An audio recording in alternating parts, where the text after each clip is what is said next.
Welcome to my platform. Good morning, good afternoon, good evening, good night, depending on your location. And if you like what I do here, please, after watching, subscribe, put on your notification bell, set it to all notifications so that you'll be able to know when I upload a new video. In this platform, we react to all forms of video. What we do before putting the video, analyze it, and we sit down there to watch it together with you. Then later we'll come to the comment section to talk about it. Of course, everybody is entitled to his or her opinion, but let us always do it constructively in the comment section. Indeeable. I am Bo, Bishop T.D. Jakes. Anam na BBC News Igbo. To the Igbo people, I'm deeply delighted and grateful to have this opportunity to spend a few moments sharing with you, and learning more about you has been something that has fascinated me very much. All right, so we are delighted to have you on our platform, and we just want to ask, how did this whole Igbo thing come about? We heard in the news some time back that you traced your roots to be from the Igbo people. How did that come about? Why did you even go that far to start tracing your roots? So it all started when Henry Louis Gates, who was at Harvard, decided to do this DNA testing to see where my ancestry came from.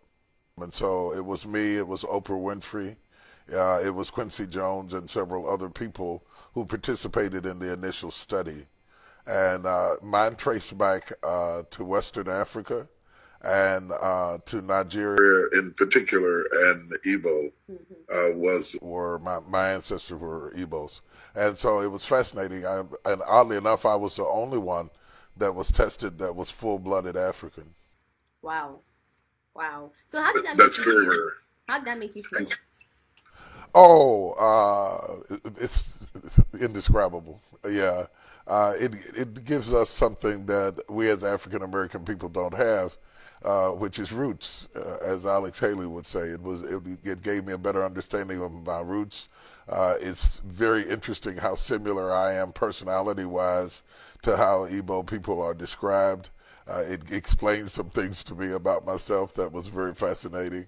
And my sons and my daughters have all started studying ancestry and about Igbos and about more and more about Africa as I like to say, close the Middle Passage and reconnect with our brothers and sisters from over there.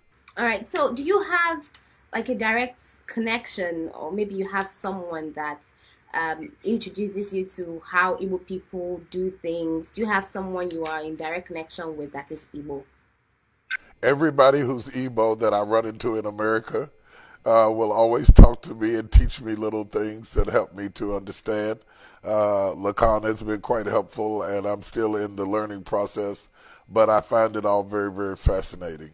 Great. So what's the most fascinating thing you have seen about Igbo people? I know you have done deep research on them. So what is it that you have found about Igbo people that you are happy about to be identified with them?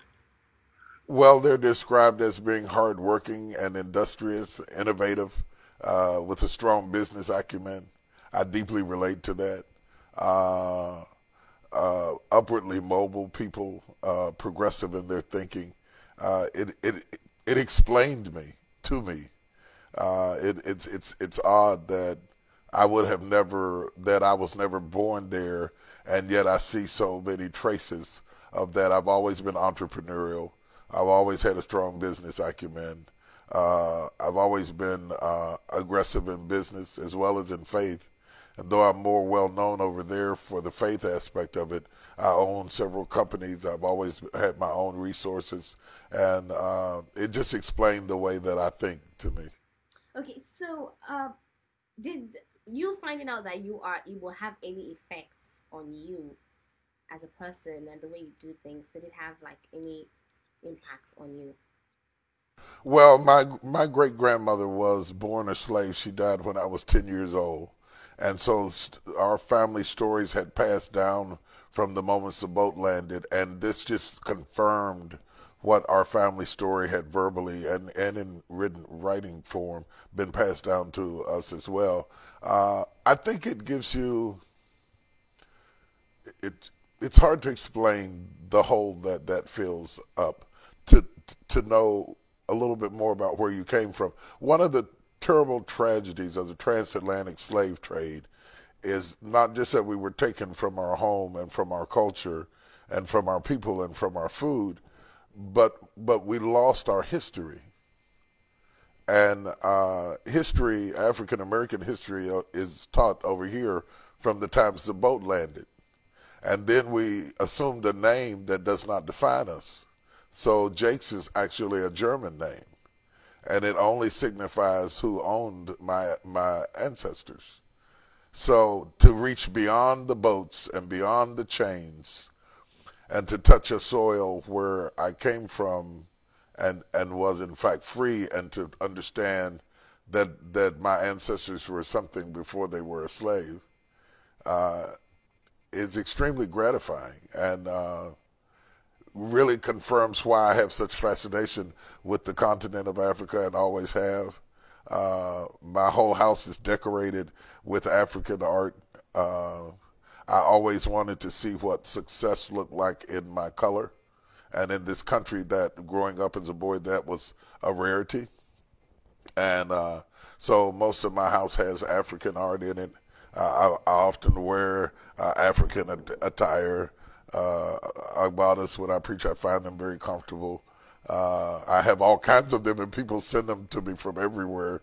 So I often preach in them, and I have a huge following in Lagos, Nigeria, and even above Dallas, and then Nairobi, Kenya, and then Atlanta. So it's pretty global, but I have a strong constituency in South Africa and Mozambique, and so we talk back and forth. So when I'm in Nigeria, I experience the food, and so I'll eat the fufu and the jollof rice and have those kinds of experiences, and it's really nice to me, really nice. Okay, let's talk about the food you have had in Nigeria. Can you, aside the fufu, what soup have you had in there? Have you had like local Igbo made food?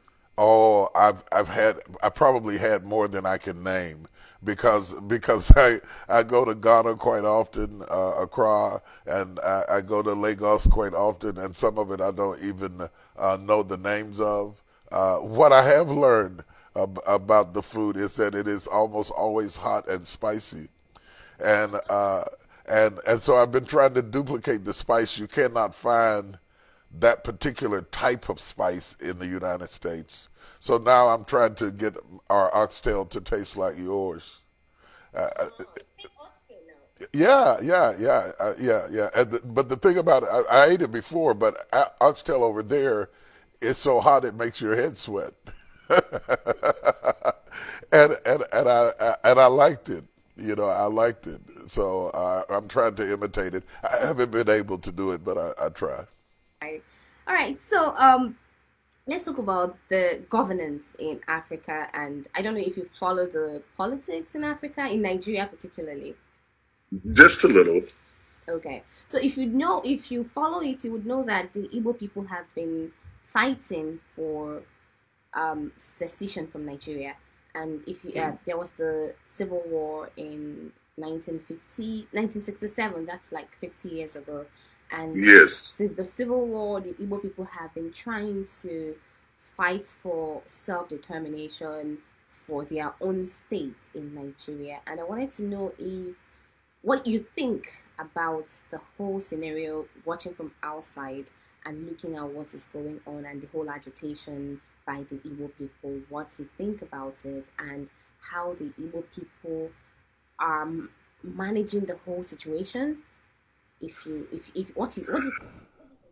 I would be reluctant to go too far in giving advice on a political matter of that magnitude. I think it's very, very important that the people who address it are the people who live in that environment.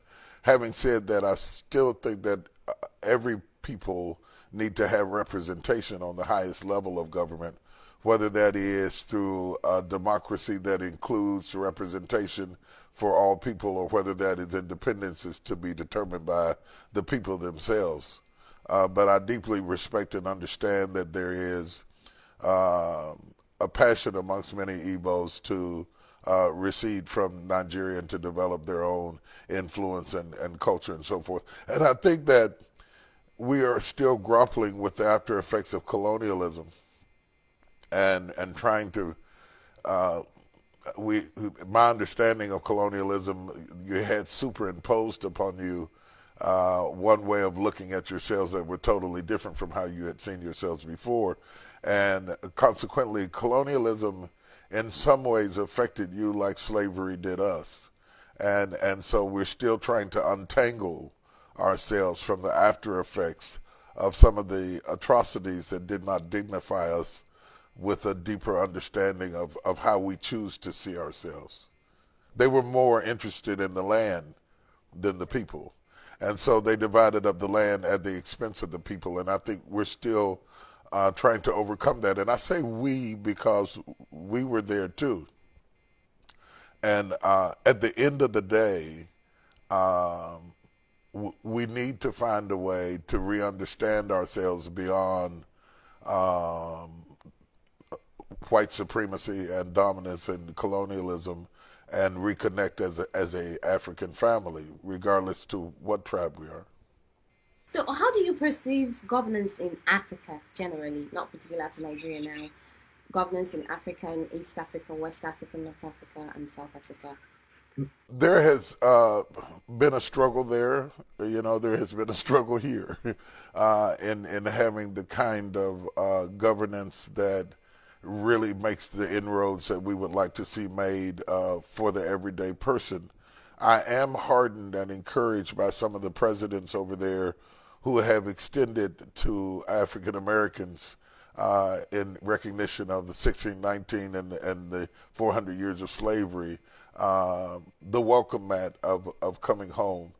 There are some interesting discussions being had about waiving visas and giving dual citizenship, which is deeply meaningful. I cannot even explain to you how deeply meaningful that is to many African Americans. And I think that consequently you will see a greater influx of African Americans who are actually moving into places like Ghana and Nigeria and even into Kenya and different places like that. And it is because it is starting to be perceived that we are welcome there.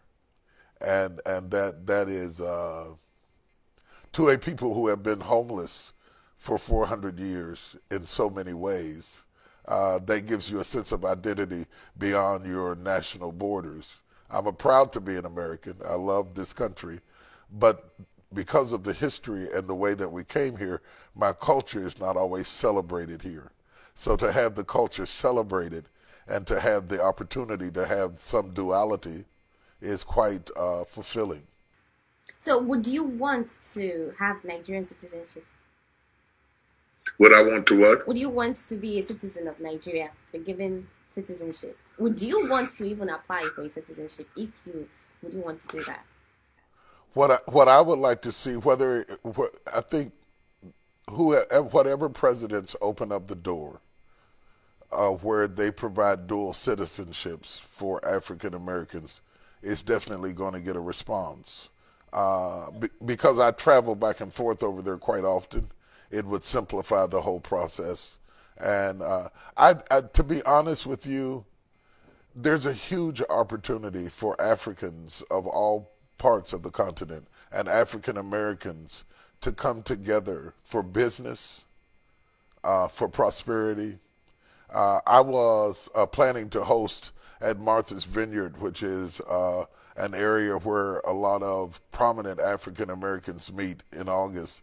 I was planning to host this year a intercontinental summit for Africans, Caribbean leaders, and African Americans to discuss ways in which we can do business, we can trade, we can close the Middle Passage and reconnect as an African family. And I think from a business and economic perspective, the time is now. And it is accentuated by the fact that we have the kind of technology that makes it possible for me to be sitting in Dallas, Texas, and talking to you in Nigeria. That was an opportunity our parents and our grandparents did not have.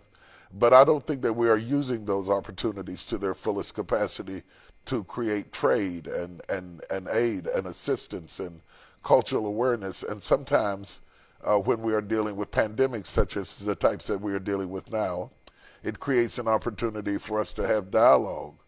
We have adopted a hospital in Kenya, and we're able to send ventilators to that hospital. We have more reasons to be together than we do to be divided. We have dug quite a few boreholes in different parts of Africa and built houses, particularly in South Africa. I think we are better together than we are apart. But there's that movement now in America, specifically, where some people are saying some people are more African than others.